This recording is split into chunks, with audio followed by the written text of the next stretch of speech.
All right, so here we are in scene 5 of Act 3, and like I mentioned at the end of scene 4, there's some pretty big irony going on here because scene 5 pretty much takes place at the same time as scene 4.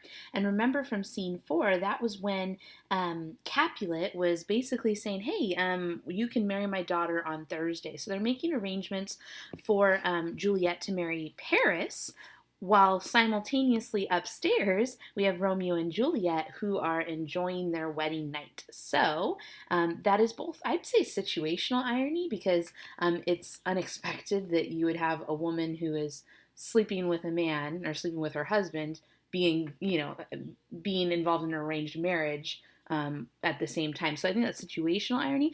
But of course, it's also dramatic irony because we as the audience know that it's happening, but Capulet does not, even Romeo does not. So there's some dramatic irony there. So obviously, they're not going to show any explicit things, but we know that something explicit did just happen because they just consummated their marriage. Okay, so enter Romeo and Juliet above at the window. Again, this is kind of post post wedding night in some ways. Okay, Juliet says, "Wilt thou be gone? It is not yet near day. It was the nightingale and not the lark that pierced the fearful hollow of thine ear. Nightly she sings on yon pomegranate tree. Believe me, love, it was the nightingale." So Juliet is trying to convince Romeo that it's still nighttime and not daytime because she wants him to stay. Romeo, "It was the lark, the herald of the morn, no nightingale. Look, love, what envious streaks do lace the severing clouds in yonder east. Night's candles are burnt out, meaning, look, the stars are even gone, and jocund day stands tiptoe on the misty mountain tops. I must be gone and live, or stay and die." Juliet, "Oh, yon light is not daylight. I know it. I know it, I. It is some meteor that the sun exhales to be to thee this night a torch-bearer, and light thee on thy way to Mantua. Therefore stay yet. Thou needst not to be gone." Romeo, "Let me be taken. Let me be put to death. I am content, so thou wilt have it so." So he's like, all right, you want me to stay? I'll stay. I guess that probably means I'm going to die, but hey, Juliet says it. I'm going to stay. "I'll say yon gray is not the morning's eye. 'Tis but the pale reflex of Cynthia's brow," meaning the moon's reflection. All this light we're seeing is just the moon's reflection. Nor that is not the lark whose notes do beat the vaulty heavens so high above our heads.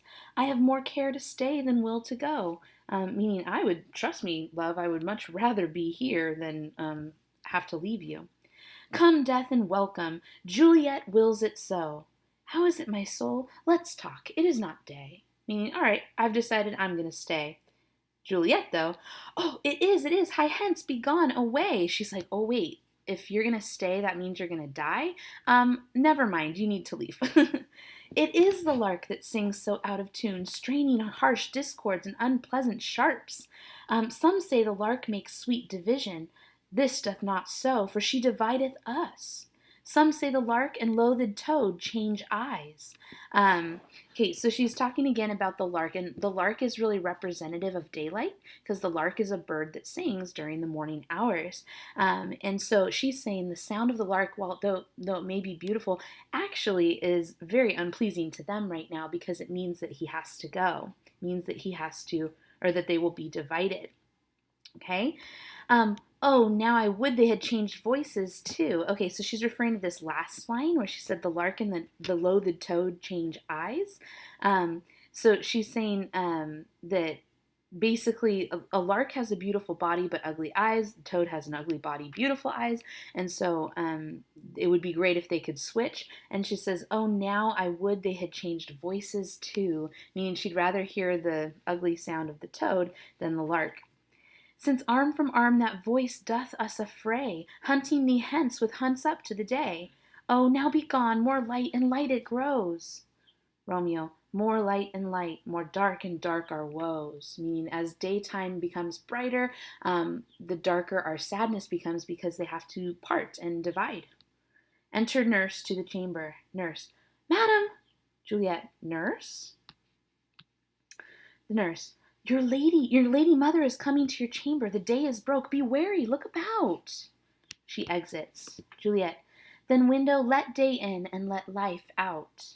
Romeo, farewell, farewell, one kiss and I'll descend. He goes down. Juliet, art thou gone so, love, lord, I, husband, friend? I must hear from thee every day in the hour, for in a minute there are many days. Oh, by this count I shall be much in years ere I again behold my Romeo. She doesn't know this, and neither does the audience necessarily, but this is actually the last time that she's going to see Romeo alive. So just kind of interesting. She says, by the time I see you again, I'll be so much older. Actually, by the time you see him again, you won't be alive, or he won't be alive. Romeo, farewell. I will omit no opportunity that may convey my greetings, love, to thee. Juliet, oh, thinkest thou we shall ever meet again? Well, spoiler alert. Romeo, I doubt it not, and all these woes shall serve for sweet discourses in our time to come. Juliet, oh God, I have an ill divining soul, meaning I feel like something's wrong here. Methinks I see thee now, thou art below, as one dead in the bottom of a tomb. Either my eyesight fails, or thou lookest pale. Okay, so she's looking down upon him. He's kind of like descended her balcony, and she's still up there, and she says, "I'm looking down on you, and it's almost like I'm looking down at you, like you're dead at the bottom of a tomb." Big time foreshadowing there, because the next time they do encounter each other will be in a tomb. Romeo, and trust me, love, in my eyes so do you. Dry sorrow drinks our blood. Adieu, adieu. Meaning, this is just very tragic, all of this, that we have to part. Okay, so he exits. Juliet, oh, fortune, fortune, all men call thee fickle. If thou art fickle, what dost thou with him? I mean, what do you have to do with him? That is renowned for faith. Meaning, Romeo has been so faithful and true to me. Fickle means that you are kind of wishy-washy. And he says, why are you messing with him who is so true? Be fickle, fortune, for then I hope thou wilt not keep him long, and send him back. Lady Capulet from within, oh, daughter, are you up? Juliet, who is it that calls? Is it my lady mother? Is she not down so late, or up so early? Meaning, it's basically morning time now, and she's wondering if she ever even went to bed. What unaccustomed cause procures her hither? Now, you and I know exactly why Lady Capulet is coming to Juliet. Remember in the last scene, Capulet had told Lady Capulet, go tell Juliet that she's going to be married. So we know why Lady Capulet's coming. Juliet does not. Enter Lady Capulet. Lady Capulet, why, how now, Juliet? Juliet, madam, I am not well. Lady Capulet, evermore weeping for your cousin's death? What, wilt thou wash him from his grave with tears? I find this really interesting that Lady Capulet is like, seriously, you're still crying for Tybalt? First of all, they just found out Tybalt died yesterday. So it hasn't even been 24 hours yet. Lady Capulet is the one that's actually related to Tybalt, and she was the one who demanded Romeo's life in exchange for Tybalt's. And she's like, why, are you still crying? Kind of really interesting that she would have that perspective. And if thou couldst not make him live, meaning your tears aren't going to bring him back. Therefore, have done. Some grief shows much of love, but much of grief shows still some want of wit, meaning you're going to seem stupid if you keep crying over this. We know, of course, that Juliet is not crying over this. Juliet, yet let me weep for such a feeling loss. Lady Capulet, so shall you feel the loss, but not the friend which you weep for. Meaning, again, it's going to do nothing. Juliet, feeling so the loss, cannot choose but ever weep the friend. Lady Capulet, well, girl, thou weepest not so much for his death as that villain lives which slaughtered him. So again, Lady Capulet is back to wanting Romeo dead, right? She's like, don't cry over your cousin's death. Cry over the fact that his murderer is still alive. Juliet, what villain, madam? Lady Capulet, that same villain, Romeo. Juliet aside, so no one else on stage can hear this. Villain, and he be many miles asunder. God pardon him, I do with all my heart, and yet no man like he doth grieve my heart. This part he does, she is saying aloud. Okay? Lady Capulet, that is because the traitor murderer lives. Juliet, Ay, madam, from the reach of these my hands would none but I might venge my cousin's death. Lady Capulet. We will have vengeance for it, fear thou not, then weep no more. Notice she says we will have vengeance for it, which means Lady Capulet has a plan here. Okay, let's see what it is. She says, I'll send one to Mantua, or one I'll send to one in Mantua, where that same banished runagate doth live, shall give him such an unaccustomed dram that he shall soon keep Tybalt company. So notice, Lady Capulet, she's a woman of action here because she already has a plan to get her revenge on Romeo. She says, I'm going to send to somebody in Mantua. Remember, that's where Romeo is going. And I will get somebody to give him an unaccustomed dram, which, as you can see, is a dose of poison. So Lady Capulet is devious. She's going to send somebody to go poison Romeo, and that's how she's going to get her revenge on Romeo. Spoiler alert here, Romeo actually ends up poisoning himself. That's how he dies. Sorry to give that away to you, but that is how he kills himself.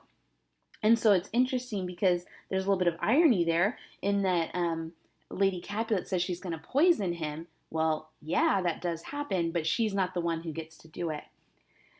And then I hope thou wilt be satisfied. Juliet. Indeed, I never shall be satisfied with Romeo till I behold him. Dead is my poor heart for a kinsman vexed. Okay, this part's kind of interesting. It's where Juliet actually plays with her words just a little bit, especially this dead word, or this word dead, because notice Juliet truly feels how she truly feels is what's in blue here. I never shall be satisfied with Romeo till I behold him. Now that right there, that's the truth, okay? That she wants to be with Romeo, and so she won't be satisfied until she sees him. But she recognizes that in front of her mother, she can't say that. So she says, oh, I won't be satisfied until I behold him dead, okay? But then, interestingly enough, dead is also how she starts the second part. Dead is my poor heart for a kinsman vexed. Okay, so that's what she's actually saying here. But it works both ways, kind of. Madam, if you could find out but a man to bear a poison, I would temper it, that Romeo should upon receipt thereof soon sleep in quiet. Oh, how my heart abhors to hear him named, and cannot come to him, to wreak the love I bore my cousin upon his body that slaughtered him. Okay, again, she's still kind of doing the same thing where she's saying what is actually true, but she's making it sound like she's in agreement with Lady Capulet. Lady Capulet. Find thou the means, and I'll find such a man. But now I'll tell thee joyful tidings, girl. Okay, so this is good and hopeful. Juliet is excited, and joy comes well in such a needy time. What are they, I beseech you, your ladyship? Okay, so Juliet is excited about this joyful news. Little does she know, this news will not be joyful to her because it's, again, about her marriage to Paris.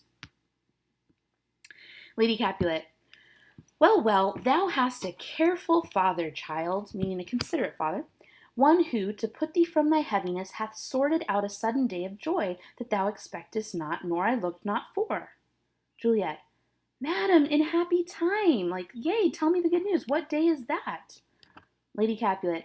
Marry, my child, early next Thursday morn, the gallant, young, and noble gentleman, the County Paris, at St. Peter's Church, shall happily make thee there a joyful bride. Okay, so now she delivers the news, and let's see how Juliet takes it. Now by St. Peter's Church, and Peter too, he shall not make me there a joyful bride. I wonder at this haste that I must wed ere he that should be my husband comes to woo, meaning he hasn't even really wooed me or won my affection. So why is this happening so fast? I pray you tell my lord and father, madam, I will not marry yet, and when I do, I swear it shall be Romeo, ooh, that would shock her, whom you know I hate rather than Paris. These are news indeed. Okay, so a little bit of disobedience here because parents are saying, hey, you're going to marry Paris, and Juliet says, no, I'm not, actually. So this is where that teenage sass comes into play. A little back talk there, saying, no, you're wrong, Mom, and I am not doing what you're asking me to do. Lady Capulet, well, here comes your father. Tell him so yourself, and see how he will take it at your hands. So Lady Capulet's like, all right, girl, you want to get sassy? Then come talk to your father. Enter Capulet and nurse. Capulet, When the sun sets, the air doth drizzle dew, but for the sunset of my brother's son it rains downright. How now, a conduit girl? What, still in tears? Again, I just can't get past the fact that their family member died yesterday, and both Capulet and Lady Capulet are like, hey, why are you guys still crying? I don't really get that, but okay. Evermore showering? In one little body thou counterfeitest a bark, a sea, a wind, for still thy eyes, which I may call the sea, do ebb and flow with tears. Again, you're still crying? The bark thy body is, sailing in this salt flood. The winds thy sighs, like, okay, a way to express frustration or sadness. Who raging with thy tears, and they with them, without a sudden calm, will overset thy tempest-tossed body. How now, wife? Have you delivered to her our decree? I mean, have you given her the good news? Lady Capulet. Aye, sir, but she will none. She gives you thanks, which basically is like, well, I told her, but she'll have nothing to do with it, thank you. Okay, so again, kind of a sassy reply there. I would the fool were married to her grave. Notice Lady Capulet calls her own daughter a fool, right? Capulet. Soft, take me with you, wife. Meaning, hold on, wait, what? Okay, let me understand what you're saying here. How? Will she none? Does she not give us thanks? Is she not proud? Meaning pleased with what I've done? Does she not count her blessed, unworthy as she is, that we have wrought so worthy a gentleman to be her bridegroom? Okay, you can tell that Capulet is starting to get frustrated because he thinks he's done something really good for Juliet, and the fact that Juliet is denying that or denouncing it, he's not happy about that. You can see he's starting to get frustrated. Juliet, not proud you have, but thankful that you have. Meaning, I thank you that you think you've done something nice for me. Problem is, you haven't. Proud can I never be of what I hate. Be thankful even for hate that is meant love. She's like, I know your intentions were good, but I'm telling you this is not good. Capulet, how now, chop logic. Meaning you aren't making any sense. What is this? Proud, and I thank you not, yet not proud? Mistress Minion, you. Thank me no thankings, nor proud me no prouds, but fettle your fine joints against Thursday next to go with Paris to St. Peter's Church, or I will drag thee on a hurdle thither. A hurdle is something to transport convicts to execution. So he's like, if you don't go there willingly, I will force you to go. Out, you green sickness carrion, you out, you baggage, you tallow face. Okay, Capulet is very upset here, and that is clear in that he basically says, I'm going to drag you there, and also he calls her an anemic lump of flesh, a naughty girl, and basically a wax pale face, like you just look sickly. Okay, so Capulet's all about them insults there. Okay, Lady Capulet, fie, what are you, mad? Meaning, calm down, dude. Juliet, good father, I beseech you on my knees, hear me with patience, but to speak a word. Capulet, hang thee, young baggage, disobedient wretch. I tell thee what, get thee to church on Thursday, or never after look me in the face. He basically says, you're going to go get married on Thursday, or I'm essentially disowning you. You may never look at me again. Speak not, reply not, do not answer me. My fingers itch. Wife, we scarce thought us blessed that God had lent us but this only child, but now I see that this one is too much, or this one is one too much, and that we have a curse in having her. Out on her, Hilding. Okay, Capulet has completely changed his tune. I don't know if you guys remember in Act 1, he said, hey, my will is but a part, that you need to get her consent, meaning, hey, I will consent to this marriage only if Juliet agrees to it. But now he's calling her baggage for being disobedient, right? Or being disobedient, a worthless creature. He is calling her all sorts of names. He says, basically, I'm going to disown her. Earlier in Act 1, he said, oh, she is the hopeful lady of my hearth, meaning she's the only child that I have. She's so precious to me. I don't want to see her get married because then I'd be losing the only daughter that I have. Now he says, I once thought that we were blessed to have only one child, but now I see this one is too much, right? So he has for sure changed his attitude here. Nurse, God in heaven bless her. You are to blame, my lord, to rate her so. Meaning you're being really harsh.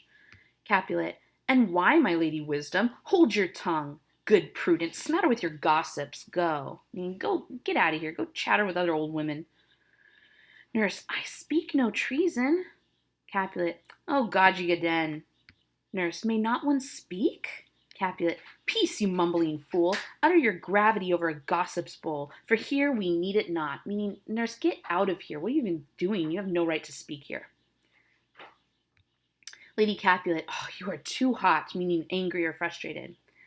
God's bread, meaning by the Holy Eucharist. It makes me mad. Day, night, hour, tide, time, work, play, alone, in company, still my care hath been to have her matched. And having now provided a gentleman of noble parentage, of fair demesnes, youthful and nobly trained, stuffed, as they say, with honorable parts, proportioned as one's thought would wish a man, and then to have a wretched, puling fool, a whining mammet in her fortune's tender, to answer, I'll not wed, I cannot love, I am too young, I pray you pardon me. Okay, so he's frustrated because he feels, again, like he has done something really good. He has found this person of noble parentage, right, with honorable parts, meaning honorable qualities, right, proportioned as one's thought would wish a man. Meaning he's even a good-looking guy, and she says no. So he's frustrated. He's like, what do you want from me? I've done everything that I'm supposed to do as a father, okay? Graze where you will, you shall not house with me. Ooh, look to it, think on it. Oh, sorry, but as you will not wed, I'll pardon you. Graze where you will, you shall not house with me. So interesting, he says now, if you do not get married on Thursday to Paris, you're homeless. I'm throwing you out. Like, you're getting kicked out on the street. You will no longer be my daughter, and you will no longer be welcome in my house if you disobey me. Look to it, think on it. I do not use to jest. Thursday is near. Lay hand on heart, advise, and you be mine. I'll give you to my friend, and you be not hang, beg, starve, die in the streets. For by my soul, I'll never acknowledge thee. Nor what is mine shall never do thee good. Truest to it, bethink you, I'll not be forsworn. Okay, so Capulet, again, is very, very angry. He basically says, I will disown you if you do not show up to the church on Thursday. And not only will I disown you, but you will no longer have a place in my house, in my family, and I don't care what happens to you after that. Okay? This is an important part here where he says, I'll not be forsworn. Because now we gain a little bit more information as to why he's so angry and why he's being so harsh and cruel. Forsworn means made to violate a promise. Okay? So when he says, I'll not be forsworn, he's basically saying, I will not be made to be a liar. Okay, so what he means is he has already told Paris, yes, you will marry Juliet on Thursday. Okay, if he now goes back to Paris and says, oh, actually, Juliet's not really into that, then he looks like a liar that is not in control of his household. Okay, and so that's really a problem because that really would drastically take a hit on his pride. Okay, or that would damage his sense of pride. So really, a lot of this anger and frustration that's coming out of Capulet right now is rooted in pride, right? That he doesn't want to lose his sense of pride and honor and dignity. Okay, so Capulet exits. Whew, that's good. Juliet, is there no pity sitting in the clouds that sees into the bottom of my grief? Oh, sweet mother, cast me not away. Delay this marriage for a month, a week. Or if you do not, make the bridal bed in that dim monument where Tybalt lies. She says, look, I'd rather die than marry Paris. Lady Capulet, talk not to me, for I'll not speak a word. Do as thou wilt, for I have done with thee. Hey, so Capulet's not the only one that's essentially disowning Juliet if she doesn't marry. Lady Capulet says, I'm done with you too. Okay, which I think is hard for me as a mother to understand. But remember that Lady Capulet, although she is technically Juliet's mother, she really doesn't have a motherly relationship with Juliet in the same way that the nurse does. So yeah, maybe Juliet means much less to her than most mothers. Now she exits. Juliet, oh God, oh nurse, how shall this be prevented?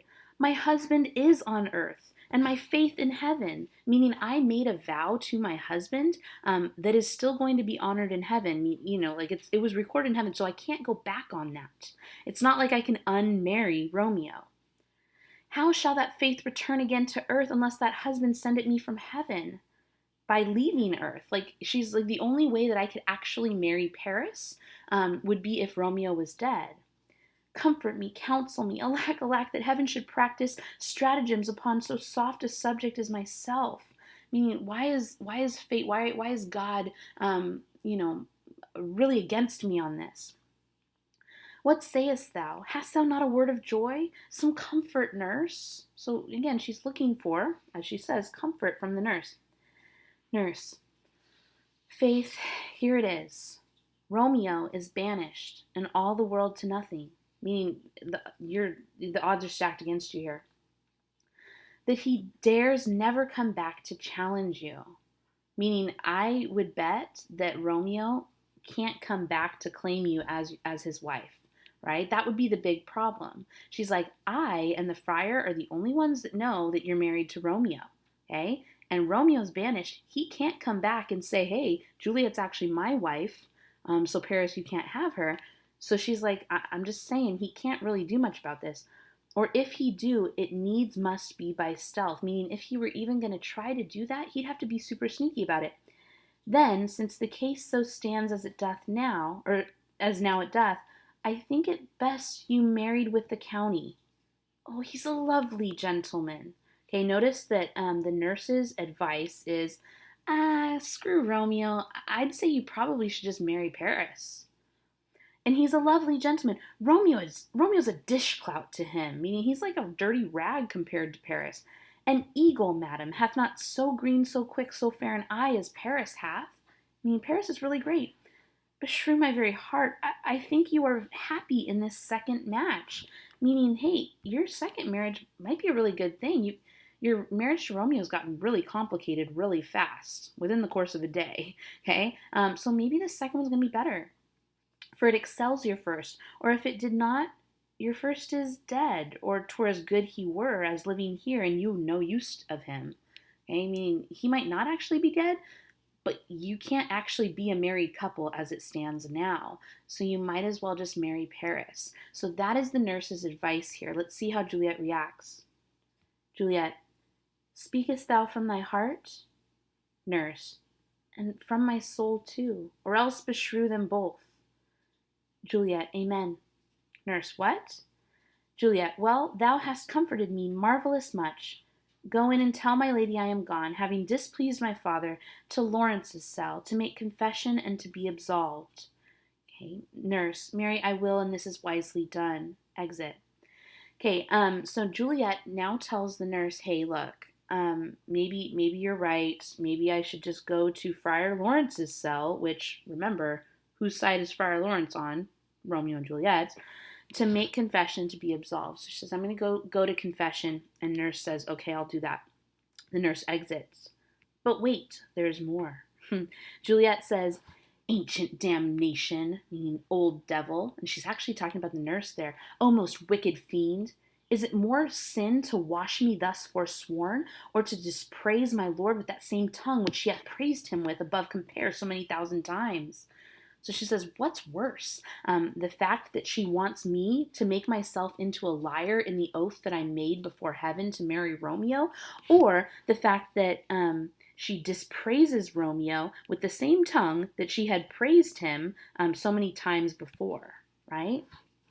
Go, counselor, thou and my bosom henceforth shall be twain. I'll to the friar to know his remedy, if all else myself have power to die.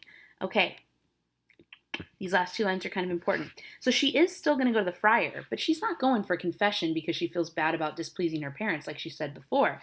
She's going to the friar to know his remedy, meaning she wants to figure out a new plan.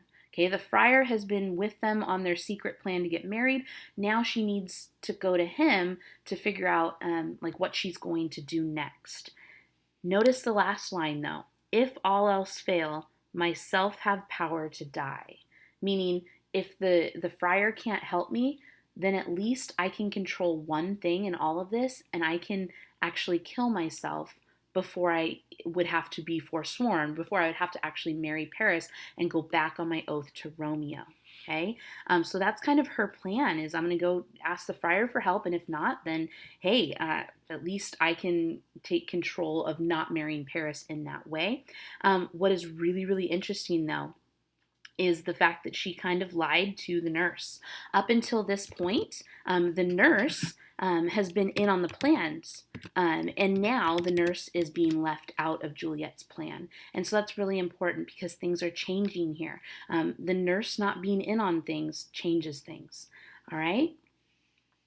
And now that's the end of Act 3, all of Act 3 actually.